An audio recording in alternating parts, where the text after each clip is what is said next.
Boa noite a todos, sejam bem-vindos. A candeia viva. Muitos aprendizes interpretaram semelhantes palavras do mestre como apelo à pregação sistemática e desvaíram-se através de veementes discursos em toda parte. Outros admitiram que o Senhor lhes impunha a obrigação de violentar os vizinhos, através de propaganda compulsória de crença, segundo o ponto de vista que lhes é particular. Em verdade, o sermão edificante e o auxílio fraterno são indispensáveis na extensão dos benefícios divinos da fé. Sem a palavra, é quase impossível a distribuição do conhecimento. Sem o amparo irmão, a fraternidade não se concretizará no mundo. A assertiva de Jesus, todavia, atinge mais além. Atendemos para o símbolo da candeia. A claridade na lâmpada consome força ou combustível. Sem o sacrifício da energia ou do óleo, não há luz. Para nós, aqui, o material de manutenção é a possibilidade, o recurso, a vida. Nossa existência é a candeia viva. É um erro lamentável despender nossas forças sem proveito para ninguém, sob a medida de nosso egoísmo, de nossa vaidade ou de nossa limitação pessoal. Coloquemos nossas possibilidades ao dispor dos semelhantes. Ninguém pode amealhar as vantagens da experiência terrestre somente para si. Cada espírito provisoriamente encarnado, no círculo humano, goza de imensas prerrogativas. Quanto à difusão do bem, se persevera na observância do amor universal. Prega, pois, as revelações do alto, fazendo as mais formosas e brilhantes em teus lábios. Insta com parentes e amigos, para que aceitem as verdades imperecíveis, mas não ouvides que a candeia viva da iluminação espiritual é a perfeita imagem de ti mesmo. Transforma tuas energias em bondade e compreensão redentoras para toda a gente, gastando, para isso, o óleo de tua boa vontade, na renúncia e no sacrifício, e a tua vida, em Cristo, passará realmente a brilhar. Mensagem de Emmanuel. Vamos falar um pouquinho hoje, até uma partezinha que foi dita na mensagem do dia lida pela Carla, que a gente deve amealhar todas as nossas possibilidades na ajuda ao próximo. Então é sobre isso que nós vamos falar na data de hoje. Sempre a gente pensa um título, então eu pensei em um título chamado Provas e Expiações do Próximo. A gente vai trabalhar hoje no Evangelho segundo o Espiritismo, no capítulo 5, tem uma parte, então, quando a gente lê o Evangelho segundo o Espiritismo, a gente vê que tem sempre uma parte em que se pega uma máxima do Evangelho, se estuda, e depois tem uma parte que eu acho interessantíssima, que é a instrução dos espíritos, onde eles vão trazer não só a experiência deles, mas a gente vai colocar de uma forma um pouco mais prática o Evangelho. Então, lá no capítulo 5, que é um dos capítulos mais longos ali do Evangelho segundo o Espiritismo, a gente vai achar um espírito protetor chamado Bernardin, que ele vai iniciar a instrução dele com o seguinte questionamento: deve-se pôr um fim às provas do próximo, ou é preciso, por respeito às vontades de Deus, deixá-las seguir seu curso?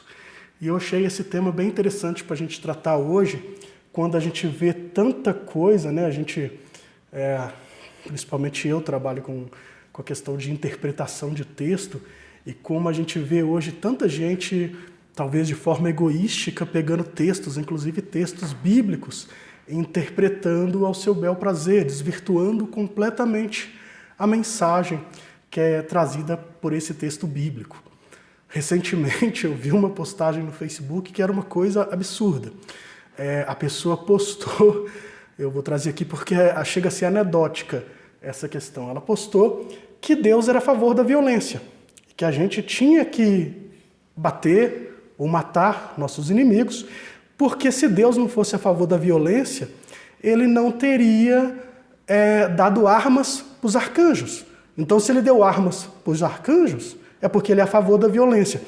Isso eu vi no Facebook, tendo uma pessoa que já frequentou aqui o centro, né? Então, às vezes, a gente interpreta textos sagrados da forma a albergar as ideias que nós temos das coisas, e às vezes de forma bem equivocada.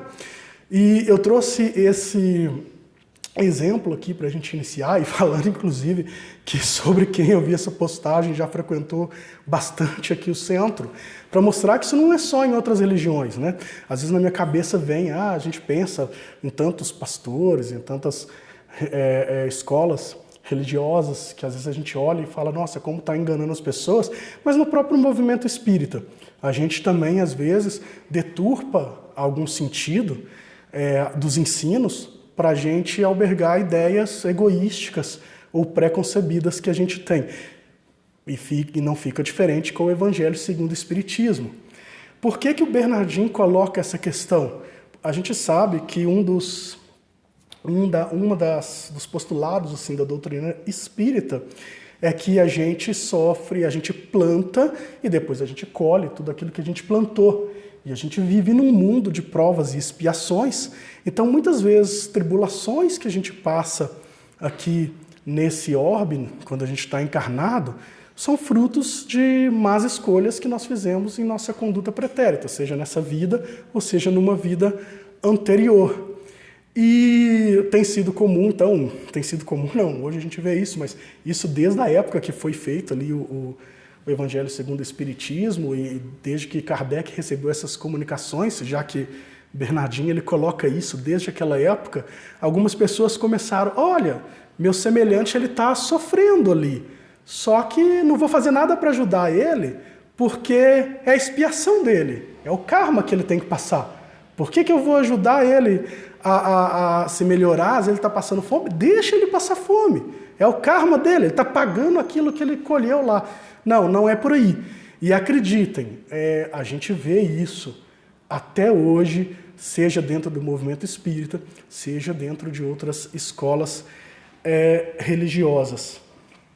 Né? E hoje, então, é importante também a gente trazer isso, porque a gente está passando por um momento de transição planetária, a gente está passando por um momento em que as provas e expiações pelos quais nós passamos, e nossos semelhantes também, elas são mais fortes, mais sentidas, mais acentuadas, né? E isso não reclama um pensamento enviesado como esse, de que a gente deve deixar as expiações e as provas seguirem seu curso, mas que a gente deve atuar para atenuar isso. Até mesmo pensando que nada acontece por acaso. E se a gente encarnou nesse momento de tanta dificuldade, talvez seja porque em outras encarnações passadas nós adotamos ações, escolhas equivocadas que gerou esse mundo extremamente material, esse mundo extremamente egoísta, né? Sabemos que a gente encarna, reencarna e tudo que a gente passa hoje é fruto de questões passadas, né? Tem alguns livros interessantes, eu já citei aqui algumas vezes, por exemplo, o Anjo Bom, Os Anjos Bons da Sua Natureza, ou um livro de um brasileiro chamado Povo Brasileiro, de Darcy Ribeiro. É bem interessante porque ele vai contar que tudo que a gente passa hoje de problemas sociais, isso tem a ver com a formação deficiente que nós tivemos no passado, com as escolhas erradas que enquanto nós fizemos como país, né? Se a gente tem uma desigualdade tão grande no Brasil hoje, social, isso não vem da forma com que a gente teve o nosso desenvolvimento econômico, o nosso desenvolvimento social, a nossa forma de exploração das riquezas, a forma de escravização indígena, a escravização dos negros que vieram da África. A gente fala hoje tanto em reforma agrária, mas a gente vive em latifúndios desde que o Brasil foi criado. O Brasil foi criado e foi distribuído, foi dividido em 13 partes e dividido entre 13 grandes sesmarias dadas pelo rei de Portugal. Então, ou seja, a gente vive hoje grandes problemas que vêm das escolhas erradas, escolhas equivocadas que passamos no passado. Mas isso não significa que a gente deve se conformar com isso e não deve atuar para mudar essa realidade. Se eu coloco aqui, né, a gente tem, acho que não só o dever, mas também a obrigação de atuar para cessar as dificuldades que a gente passa, né? Um exemplo, Se alguém aqui está doente, está sentindo dor, a gente não procura um médico com o escopo do médico aliviar nossa dor ou o médico curar nossa enfermidade?